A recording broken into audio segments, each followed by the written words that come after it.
Welcome to Crawlspace. I'm Tim here today with Lance. Lance, how are you today? I'm doing fantastic today, Tim. We have a real treat for our listeners. We have two individuals on who are legendary in their fields. They're investigative journalists. They've been all over the world. The story that they bring to us today is one that happened 50 years ago. The anniversary of this is on November 13th, which is when most people are listening to this episode. And they have a new podcast about it, about their journey, about their investigation. Some people might have heard the name before and related it back to a movie with Meryl Streep, as myself did, and probably you. But Tim, before we get to this, there's no movie that has been made about your mood, so we got to get something here. How are you? Oh boy, I'm doing great. Thanks a lot for asking. And yeah, we are joined by a couple of great guests.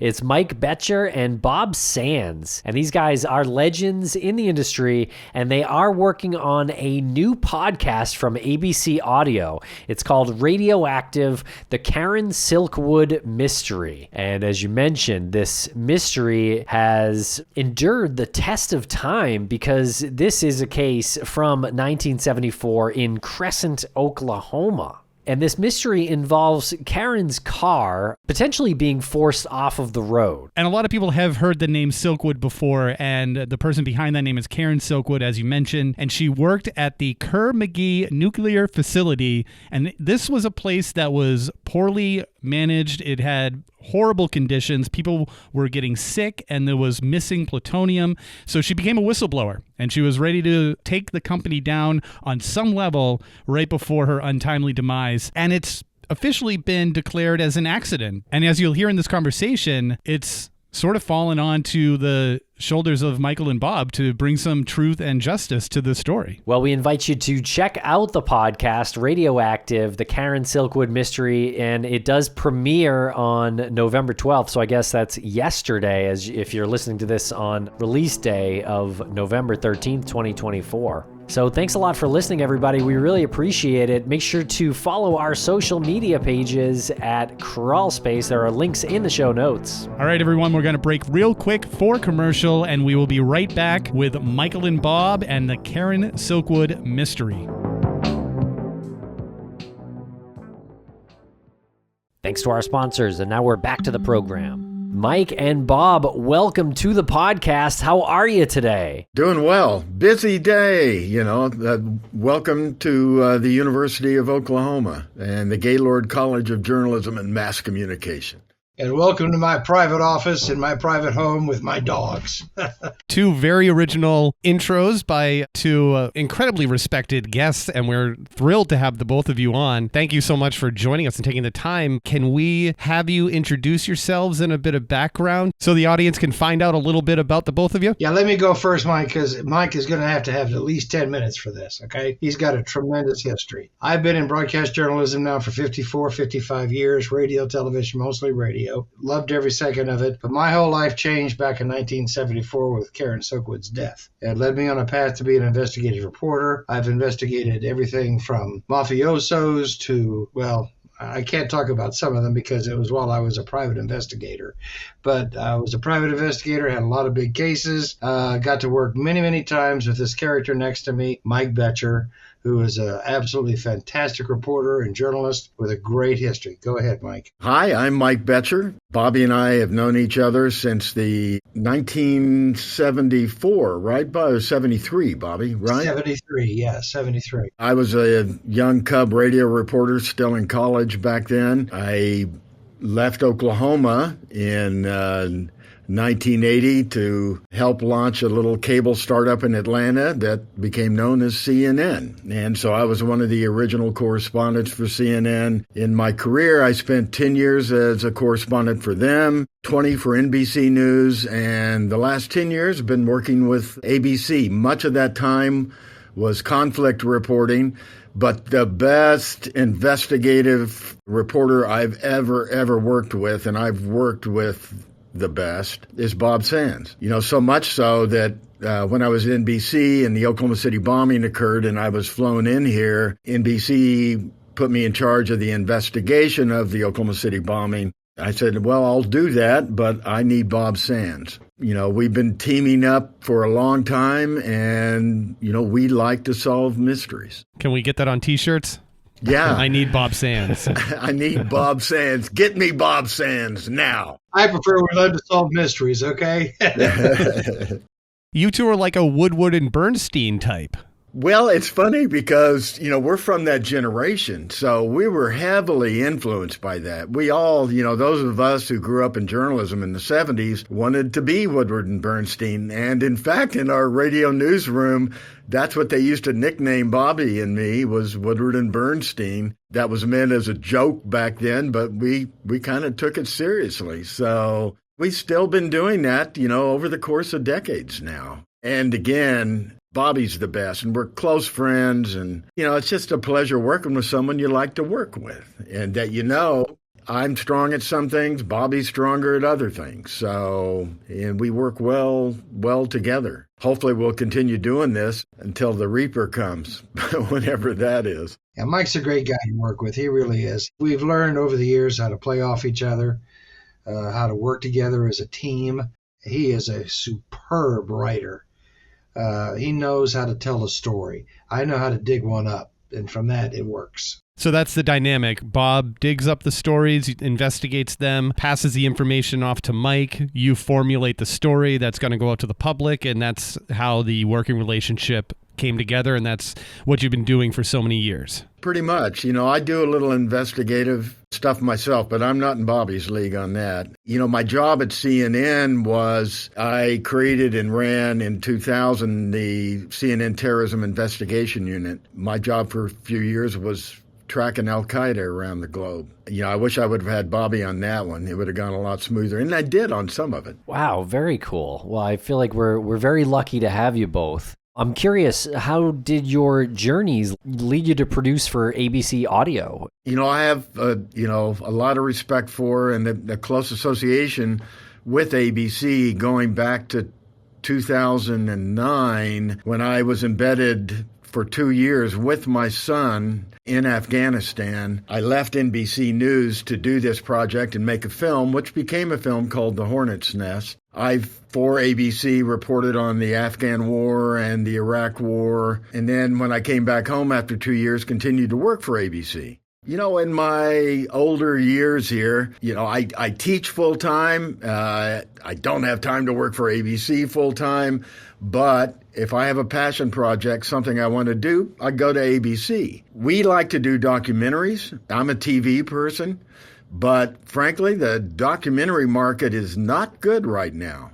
And as Bobby will tell you, what I wanted to do for years, and so did Bobby, was to go back to the case of Karen Silkwood and how she died. And when we couldn't crack the documentary market or the long-form market on this, I said, we got to, the 50th anniversary is coming up. Let's do a podcast. And ABC Audio stepped in. I called my friends at ABC, and here we are. And we're doing television stuff as well, but the centerpiece of this project is this podcast. Yeah, and we just got an important piece of information in from OU, the library. I'll share this just real quick. Elaine is looking for those documents that they need so badly from the depository they have there on this case. Okay. The ones that I have in my possession? No, actually, these are the ones that were in the OU Law Library archive, the exhibits. Yeah. Especially that one letter that they wanted so badly. I've been going back and forth with Nancy on this, and we finally have Elaine online, and she's looking. So we should have it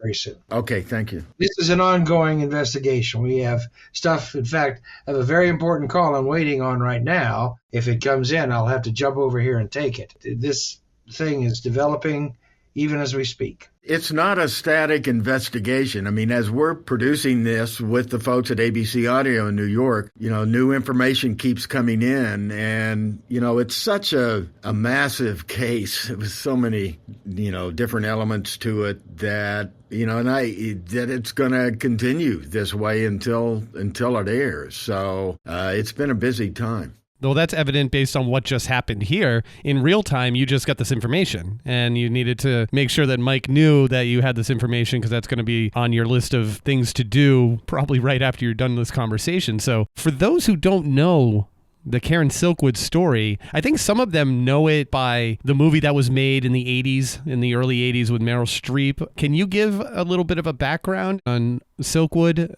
the person? Bobby, go ahead. Well, both of us have a real wealth of knowledge about Karen because we've been basically living with her now for years. She was a typical Texas girl, born and raised in Nederland, Texas. But what was really special about her was she was incredibly intelligent. She was the only girl in chemistry class in high school, and she won a scholarship to the local university because she was a straight A student, very, very bright young woman with a great future ahead of her. She wanted to be a scientist. Unfortunately, life got in the middle of that plan, and she wound up married to a guy. She had 3 kids. I say married, it was a common law marriage.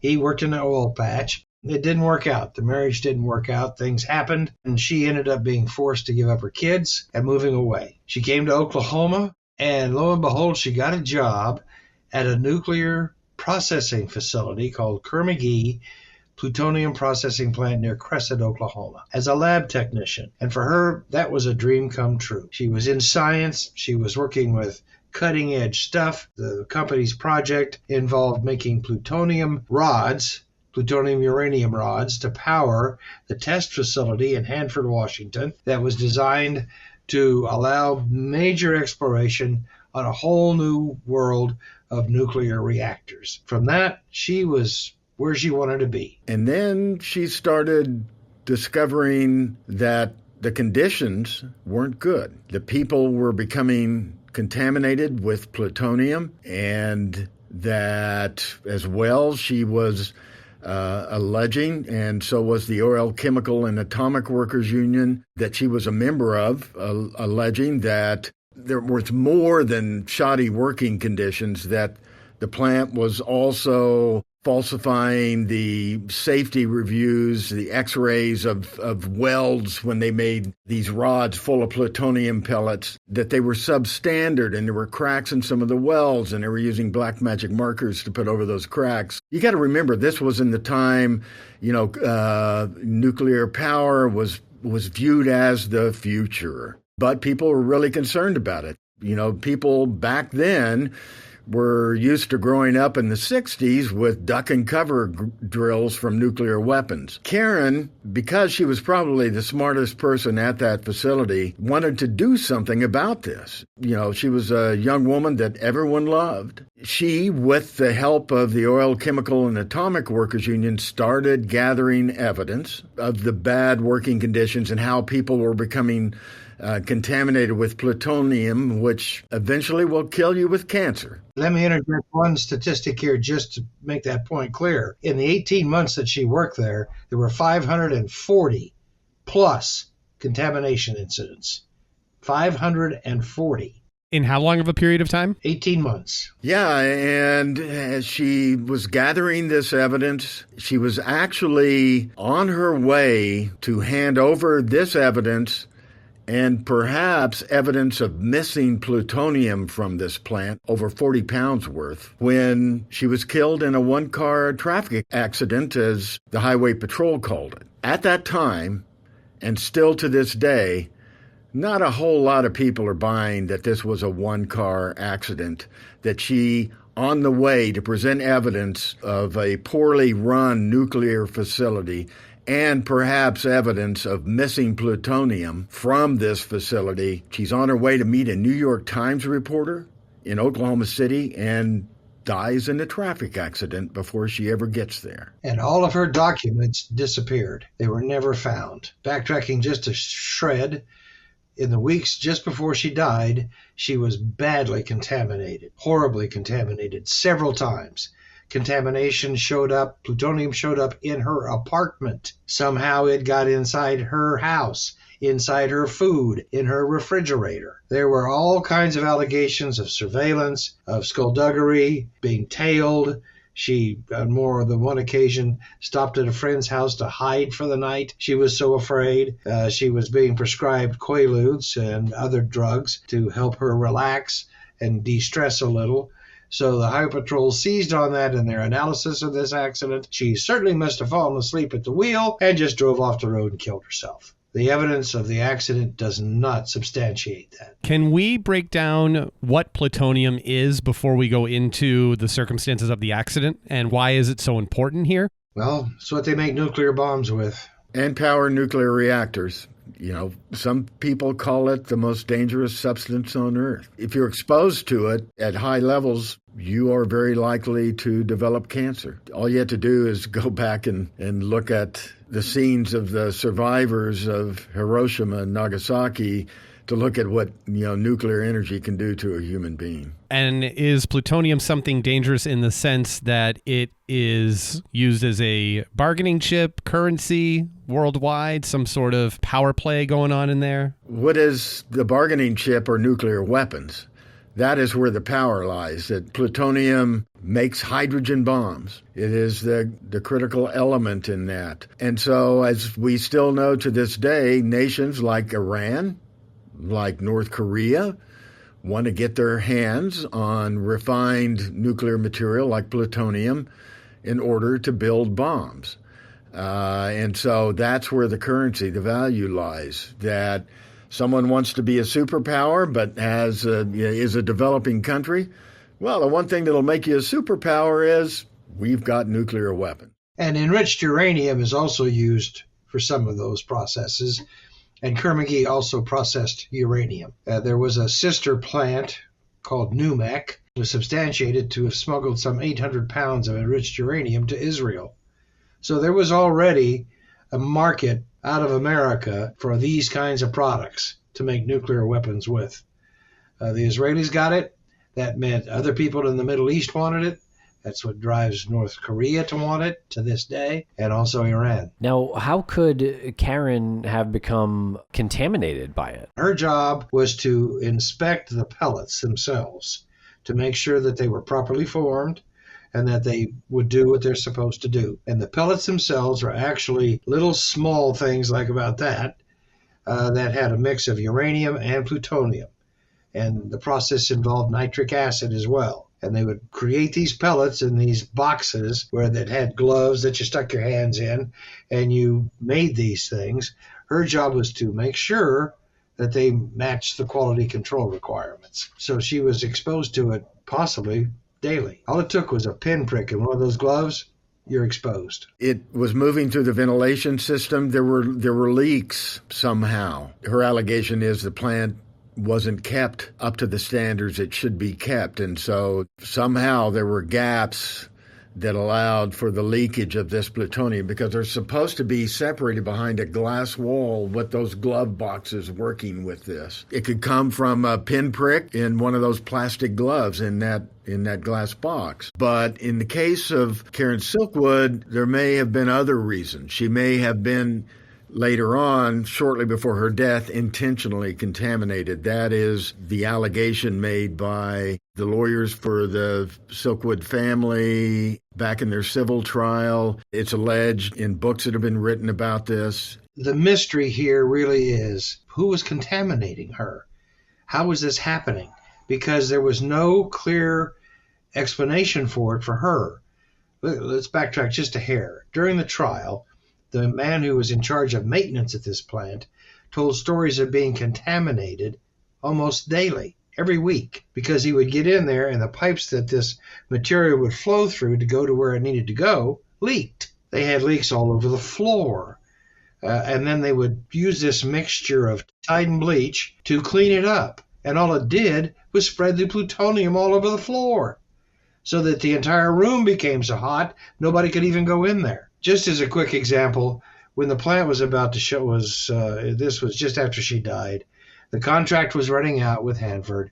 There was another contract they could bid for, but Kerr-McGee was told their equipment was so archaic they would have to replace everything in the plant. Then they shut her down. But they had, farm kids working in there doing this stuff who had no idea what they were working with. She couldn't have been the only one that was being contaminated, whether it was intentional or not. If the plant was in such a state, then everybody must have had some contamination. Yeah, virtually everybody got contaminated at some point or another, to some degree. And to be decontaminated was a horrid process. If you ever saw the movie, you saw an example of it. Okay, so for those who haven't seen the movie, can you explain how to decontaminate yourself? Yeah, it's a horrid process. You get scrubbed with very heavy-duty scrubbing brushes. so much so it peels the skin off your body. You're basically stuck in a shower, butt naked, with two people on either side of you, one squirting you down with water, the other scrubbing you. And they're in moon suits. They're completely covered. And they scrub you with this incredibly harsh material to get the plutonium off your body. But that's only the exterior part. Karen breathed some in. That's why they sent her to Los Alamos to be thoroughly examined up there. And at the time, the equipment that was used had a 300% error rate. In other words, if they measured your body burden and it came out in her case at 6, that was well within AEC approved limits, they said. But give or take 300%. Holy cow. What is that worth? It's worthless. It means nothing. So, Karen was left realizing she was married to cancer, because that's what was going to happen to her. She was dying. We'll be right back after a quick word from our sponsor. And a thank you to our sponsors. Back to the program. Can you tell us a little bit more about the circumstances of her accident? Well, that gets very murky. She was driving on a road that she drove every day. It was a road that went right by the plant. The plant was right on the south side of the Cimarron River, and on the north side of the Cimarron River, just a few miles, about 4 or 5, was the town of Crescent. In the cafe there, the Hub Cafe, is where the union held its meetings, and that night she had a union meeting. She left the meeting with those documents to go to this rendezvous in Oklahoma City with the reporter. She got on Highway 74, which is a 2-lane road, very narrow, with very steep shoulders. And this was at 7 o'clock at night. In November, the sun had already set. She proceeded down that road, 7 miles from Crescent, barely a mile away from the plant. Her car suddenly veers from the right-hand lane, across the median, the strip, to the other lane, and then off to the shoulder of the road. So she's now driving on the left-hand side of that highway going southbound. And she drove that way for 250 feet. Now, Karen was an accomplished race car driver. She and her boyfriend, they took this little Honda Civic and they put it through slalom courses. And they did it for time. She won trophies. She was very good at it. She knew how to drive a car and how to handle a car. At the very end of that 250 feet, she starts to try to pull up back onto the road, and that's when she hit this culvert that was under the road that nobody could see. She flew over the north wing wall, over the culvert, slammed headfirst into the south wing wall, and that was the end of it. Completely crushed the car. And how fast was she going? She was going 55 miles an hour when she left the road. She was going about 35 miles an hour when she hit the concrete wall. And that Honda, when you have a front-end collision, it was designed for the engine to go underneath the car. So the engine was actually underneath her when it came to a rest. And she was pretty much killed instantly. Now, the interesting thing about that accident report, the highway patrolman who investigated it, and we actually know from an eyewitness that he was told to change his investigative report of that accident several times, but that the steering wheel was bent forward, which means her elbows were locked and she was trying to control it. And when she hit that concrete wing wall to the culvert, it bent those forward. Now, that's someone who is awake and conscious, who's holding onto that steering wheel, elbows locked, and that steering wheel is bent forward. That's not someone who's fallen asleep. And that's what, the premier accident investigator of the time, A.O. Pipkin, who was hired by the Oil, Chemical, and Atomic Workers Union to look into this. A.O. Pipkin, he did Jane Mansfield's accident investigation when she died. So he was the celebrity accident investigator, but he was really, really good. To him, no way that this was a single-car crash. He believed that she was forced off the road. And then wasn't allowed to get back on the road. That's why she drove 250 feet on the shoulder, because whoever had bumped her from behind pulled over in that left lane and wouldn't let her up. Our working theory is they were trying to stop her to get the documents because the phones had all been bugged, and she had recently told a friend what she had about the missing plutonium, and they wanted those documents back. They did not want that story coming out. At the time, Kerr-McGee Corporation was probably the biggest oil and gas operation in the state of Oklahoma.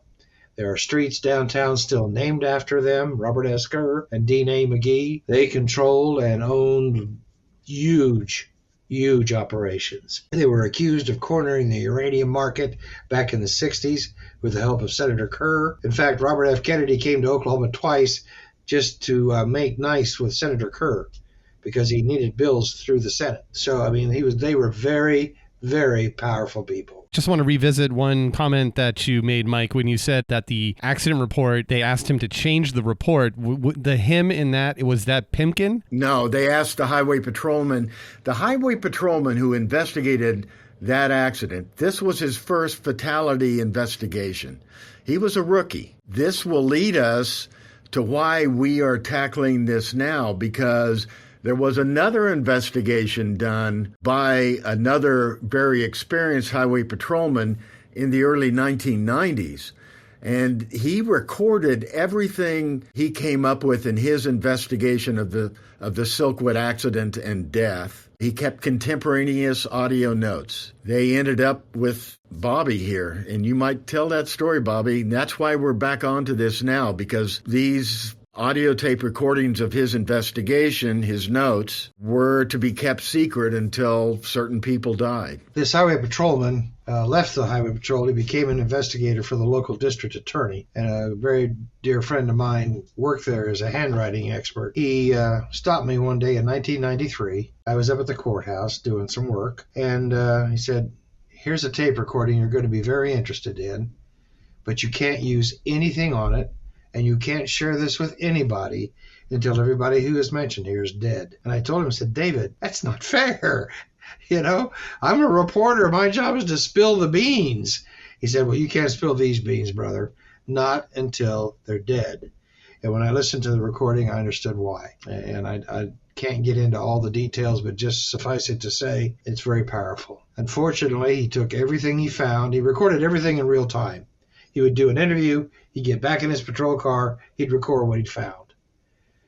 He took all of that to the FBI, the U.S. Justice Department, the Oklahoma State Bureau of Investigation, even back to that district attorney. Nobody would touch it because of the names of those who were allegedly involved. This highway patrolman who had conducted that later investigation is the one back during the Silkwood accident investigation who has the eyewitness accounts that this rookie highway patrolman who investigated the accident had been told.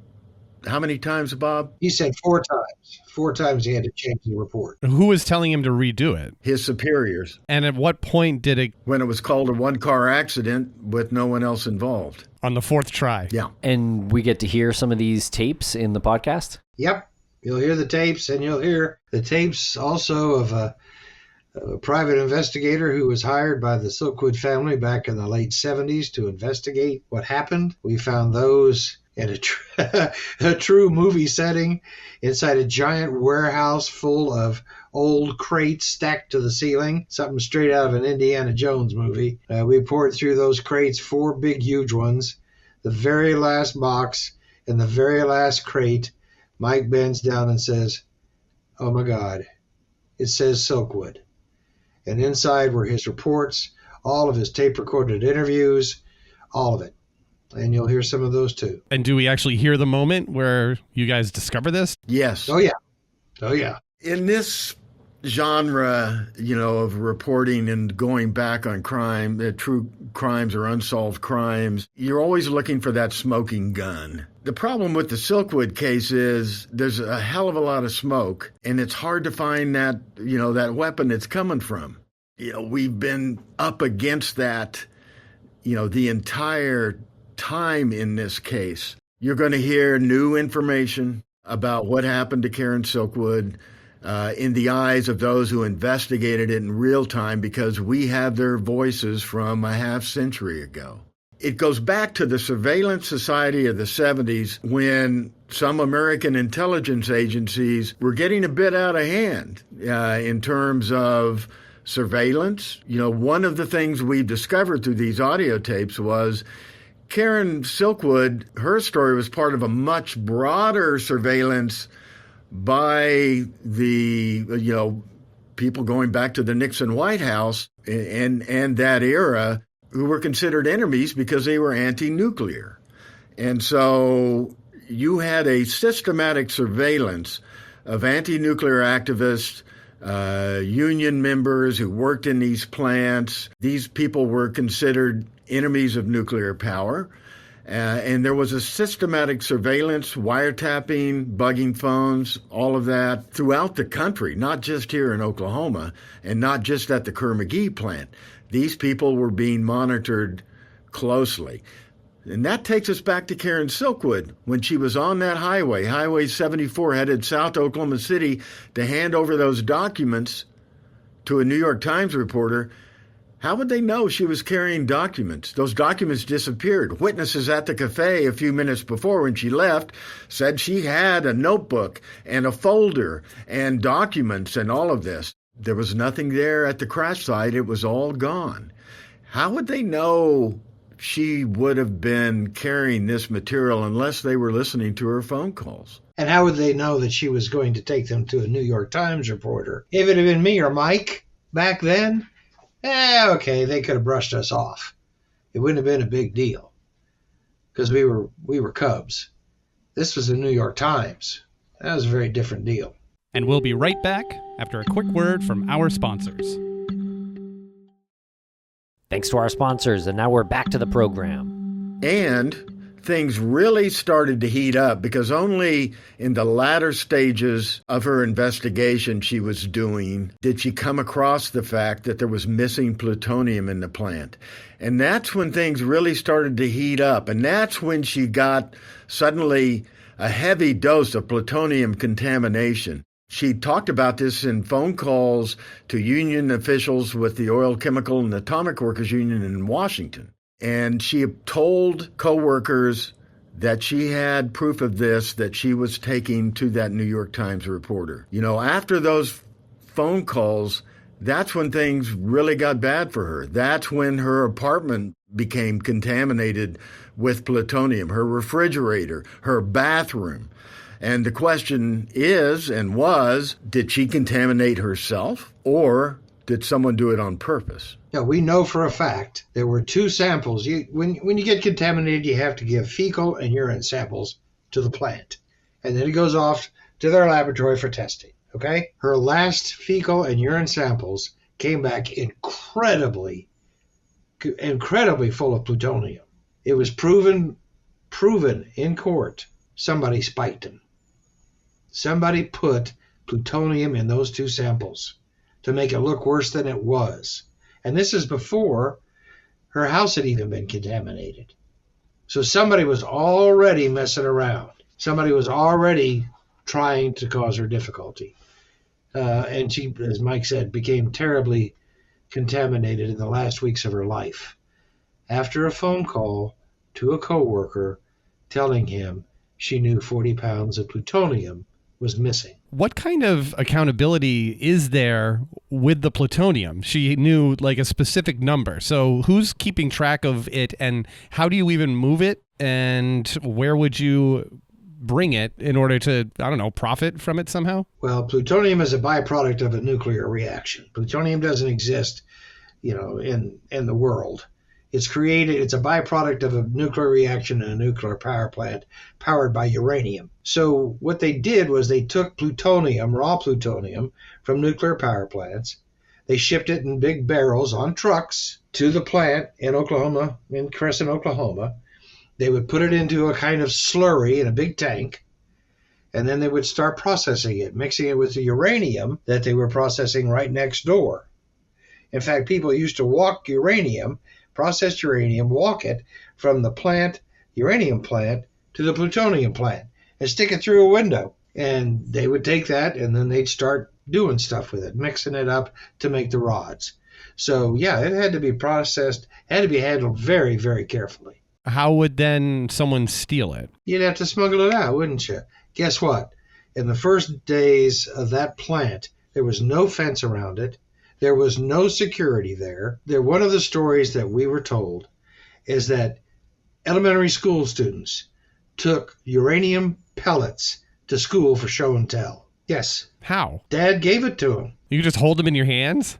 Yeah. There were pellets scattered all around that uranium plant. That was another major investigation. How did that happen? The plant said, well, it was workers who were just trying to embarrass the company. It was so sloppy that uranium pellets could just wind up here or there. There was no fencing. There were no guards until the AEC finally made them hire some guards and put up a fence. So in the first years of its operation, anybody could have walked in there and made an arrangement with the worker. Hey, I need some plutonium. Can you get me some? Well, sure. And they would have just put it in something and brought it out to him. I'm just curious, do you guys have a theory, or were you able to prove who took those files from Karen's car? We have a theory. We have a working theory, but it is based on evidence. That there was a car that forced her off the road. They wanted to get those documents and not kill her. They wanted the car to stop or to scare her. Karen, being the good driver she was, wasn't about to stop. The accident investigation by A.O. Pipkin shows that her left rear bumper was struck by another vehicle, which caused the car to tail end, to swerve to the right, and the car to move forward across the left lane to the side of the highway where she was trying to keep control of it and was trying to get back on the road at some point, trying to evade this second car, when the concrete culvert came that she smashed into. And it was dark and she didn't see it. After that, who knows? Her co-workers and union members that she met with before she took that fateful trip to Oklahoma City, 30 miles away, to meet the New York Times reporter, they said they witnessed her with these files and her notebook full of notes and documents, but those documents were never found. If you believe the people at the Hub Cafe who worked with Karen Silkwood and who were part of the union, when she was there dying or dead, someone, and it was the people who forced her off the road, went down and grabbed the documents, and they've never been recovered. Ever. This has been 50 years. Is there any sense of danger for the two of you? Because there's still what appears to be cover-ups and a lot of dangerous motivations. I know that the Kerr-McGee Corporation doesn't exist anymore, but is there still some sort of unease as you're going into this? That do you look in your rearview mirror? How close are you getting to some truths here? Look, we've been tracking down a lot of people who are still alive, the ones still surviving, and most of these people are in their 70s or 80s like Bobby and me, and getting people to talk a half century later has been difficult. It's taken a lot of work because they are afraid. A lot of people who were looking into this case or were talking about this case or had some involvement with it have died over the years. 50 years later, hey, look, I'm an Okie. I'm from this state. I know how to navigate this place. And no, I don't worry about that. But I think what people are worried about is that this missing plutonium was part of a bigger secret, ultra-secret government program to divert uranium and plutonium to allies like Israel who were trying to build a nuclear weapon. Or already had a weapon and were trying to build more. There may have been other countries as well. I think what people are more worried about is the man, in quotes, so to speak, spy agencies. And look, I was a national security correspondent for a long time. I worked around folks from the CIA and the NSA and all of that. I covered them. When I was investigating Al-Qaeda, I utilized those folks. They do great stuff. But back in those days, in the 70s, those intelligence agencies were tasked to do some dirty, wet jobs. These are secret, wet jobs, I mean bloody jobs. And these are secrets that still remain buried and are awfully, awfully hard to get to. If you want to know how confusing this can be and the smoke that's out there and how you get lost in it, there is a Netflix documentary I highly recommend, The American Conspiracy, The Octopus Murders. They spent multiple parts in that series, and at the end of it are saying, we don't know what happened. If you start going down these roads that there's some massive government conspiracy to keep a super secret plutonium and uranium smuggling operation to our allies secret still a half century later, if you go down that road, some people look at you like you're a nut. I'm not a nut. I've been in this business a long time.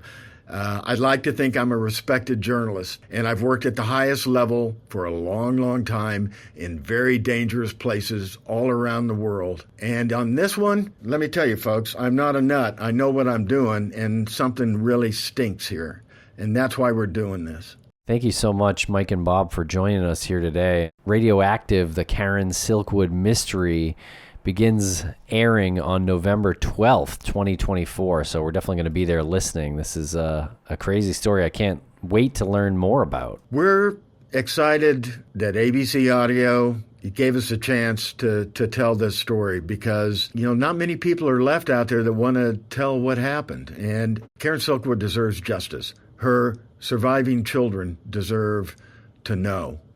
And they want to know, and we've been working with them. So how many episodes are scheduled to be released? Right now, 4. We're fighting for more. There's a lot to cram in there. And, the thing is, this is an ongoing, it's not one of those things where it's a true crime. It was in court and this is what happened. A lot of stuff is happening as we speak. We're learning new things. So there's something that could be pivotal to this that we're going to be uncovering here in the next few days. We know exists and we know where it's at, and we're going there to get that evidence, and it could speak the truth. This item could speak the truth about what happened to Karen Silkwood on that dark, lonely road back in November of 1974.